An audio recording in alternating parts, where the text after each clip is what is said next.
Hello friends, welcome to suggestive education. Suggestive এডুকেশনে সকলকে স্বাগত জানাই। এসএসসি জিডি 2026-এর জন্য যে আমরা জিকেগুলো প্র্যাকটিস করছিলাম, তো আমাদের স্পোর্টস যে টপিকটা ছিল, স্পোর্টস টপিক থেকে 20টা কোশ্চিন প্র্যাকটিস করেছি। আজকে 21 থেকে শুরু করব। তো আজকের প্রথম কোশ্চিন হচ্ছে, ব্যাডমিন্টন ওয়ার্ল্ড ফেডারেশন বা বিডব্লিউএফ ভারতে ওপেন টুর্নামেন্টকে সুপার 500 স্তর থেকে সুপার 750 স্তরে কত বছরের জন্য উন্নীত করেছে? তো এখানে অ্যান্সার হচ্ছে 5 বছরের জন্য। Option A 5। Badminton world federation BWF হলো আন্তর্জাতিক ব্যাডমিন্টন সংস্থা, যা আন্তর্জাতিক অলিম্পিক কমিটি আইওসি কর্তৃক স্বীকৃত। এটি 1934 সালে ইন্টারন্যাশনাল ব্যাডমিন্টন ফেডারেশন নামে প্রতিষ্ঠিত হয় এবং এর সদর দপ্তর মালয়েশিয়ার কুয়ালালামপুরে অবস্থিত। তারপর হচ্ছে, ভারতীয় খেলোয়াড় আর বৈশালী কোন খেলার সঙ্গে সম্পর্কিত? তো আর বৈশালী দাবা খেলার সঙ্গে সম্পর্কিত। Option A. বৈশালী রমেশ বাবু একজন ভারতীয় দাবা গ্র্যান্ডমাস্টার। তিনি উইমেন্স গ্র্যান্ড সুইস টুর্নামেন্ট 2023-এ বিজয়ী হন এবং উইমেন্স ক্যান্ডিডেটস টুর্নামেন্ট 2024-এ অংশগ্রহণের সুযোগ পান। তিনি women's world blitz chess championship 2024-এ ব্রোঞ্জ পদক অর্জন করেন। তিনি বিখ্যাত দাবাড়ু প্রজ্ঞানন্দার বড় বোন। নিচের কোনটি প্রতিযোগিতামূলক যোগাসন খেলাধুলার অংশ নয়? তো এখানে অ্যান্সার হচ্ছে রিদমিক যোগাসন। এটা প্রতিযোগিতামূলক যোগাসন খেলাধুলার অংশ নয়। রিদমিক যোগাসন এমন এক ধরনের যোগ যেখানে সঙ্গীতের সঙ্গে তাল মিলিয়ে মনোরম ও সুনিপুণভাবে যোগভঙ্গি প্রদর্শন করা হয়। প্রতিযোগিতামূলক যোগাসনে অংশগ্রহণকারীদের নির্ভুলতা, নিয়ন্ত্রণ, সময় নিয়ন্ত্রণ এবং শ্বাস প্রশ্বাসের সমবায়ের উপর ভিত্তি করে মূল্যায়ন করা হয়, যা শারীরিক ও মানসিক শৃঙ্খলাকে প্রকাশ করে। টেবিল টেনিসে সার্ভের সর্বসময় সর্বাধিক কতটি ধারাবাহিক লেট অনুমোদিত হয়? তো সর্বাধিক এখানে ধারাবাহিক লেটটা সীমাহীন থাকে। অপশন এ সীমাহীন।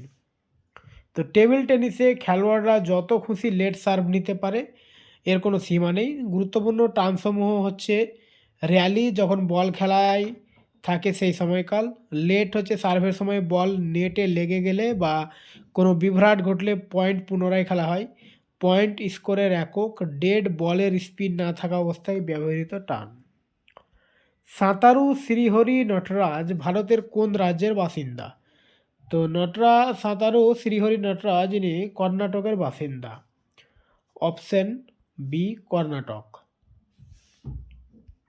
শ্রীহরি নটরাজ 2022 সালের কমনওয়েলথ গেমসে স্বর্ণ, 2021-এ এশিয়ান চ্যাম্পিয়নশিপে রৌপ্য এবং 2019 বিশ্ব জুনিয়র চ্যাম্পিয়নশিপে ব্রোঞ্জ পদক জয় করেন।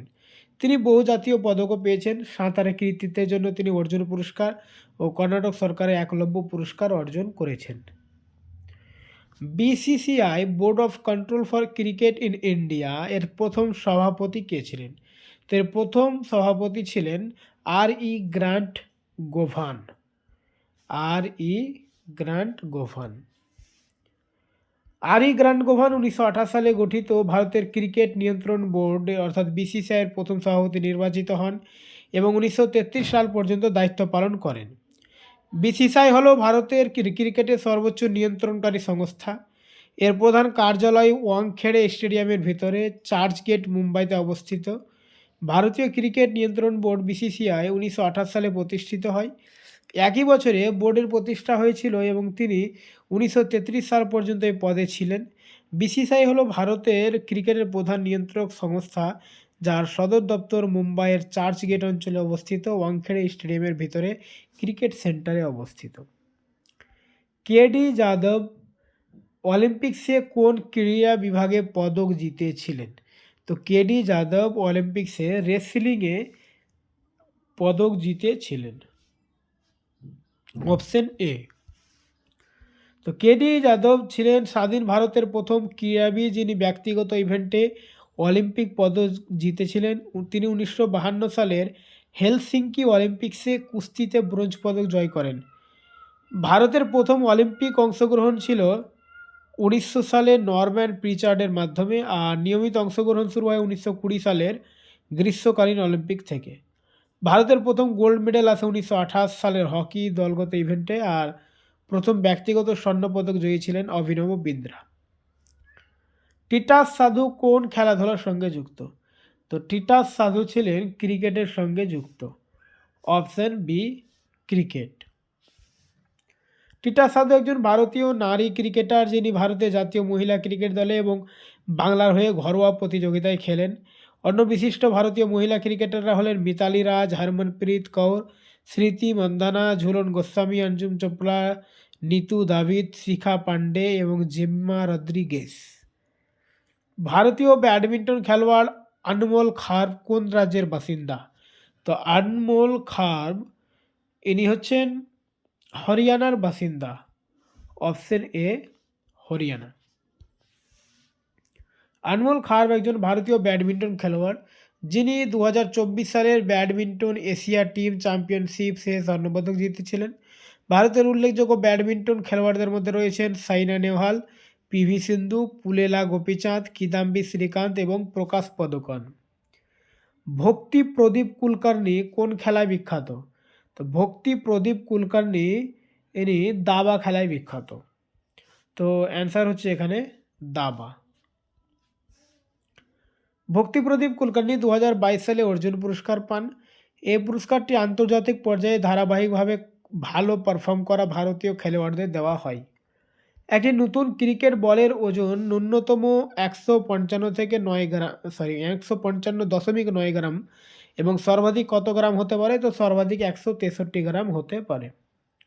ক্রিকেট বল শক্ত ও গোলাকার, যার কেন্দ্র কর্ক দিয়ে তৈরি এবং তা সুতায় মোড়ানো থাকে। বাইরের অংশ চামড়া দিয়ে আবৃত ও সেলাই করা। ব্যাটের দৈর্ঘ্য সর্বাধিক 38 ইঞ্চি মানে 96.5 সেমি, প্রস্থ সর্বাধিক 4.25 ইঞ্চি, পিচের দৈর্ঘ্য 22 গজ, প্রস্থ 10 ফুট। ভারতের কোন ফুটবল ক্লাবের ইতিহাস সবচেয়ে প্রাচীন? তো সবথেকে প্রাচীন হচ্ছে Sarada FC. Option A, Sarada FC. Sarada FC ছিল ভারতের প্রাচীনতম ফুটবল ক্লাব। যদিও ক্যালকাটা এফসি